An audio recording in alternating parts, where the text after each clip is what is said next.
Bună, dragilor! Astăzi vom vorbi despre noutatea Avon în materie de machiaj.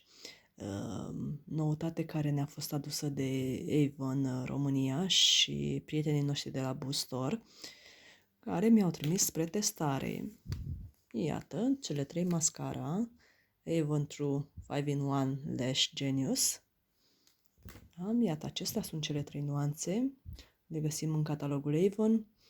Avem aici violet închis, perfect pentru ochii verzi, albastru închis, perfect pentru ochii albaștri și verde închis, perfect pentru ochii căprui, cum sunt ochii mei.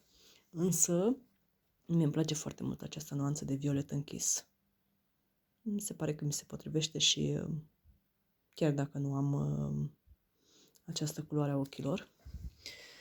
Hai să vorbim puțin despre beneficiile pe care ni le aduce această mascara.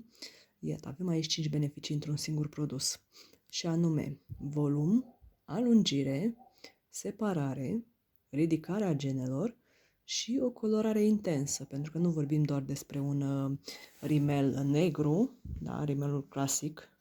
Iată, aici în catalog întâlnim și cele 2 nuanțe, negru și un maron închis. Da, aici vorbim despre mascara în cele 3 culori, cele pe care le-am primit eu de la Boostor și Avon.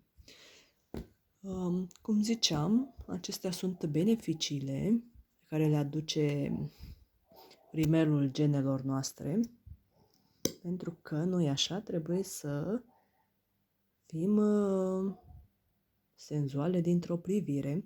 Iată, aceasta este peria mascarei. Vedeți, este perfect atât pentru a da volum genelor, pentru a le alungi, pentru a le separa una câte una, dar și pentru a le ridica. Dar și extra culoare. Da, observați, acesta este cel care îmi place mie foarte mult. Ce să zic, îmi place foarte mult acest rimel, mă gândesc să mi-l cumpăr și pe nuanța negru. O să vă îndemn să-l încercați și voi și să vă convingeți pe propriile voastre gene.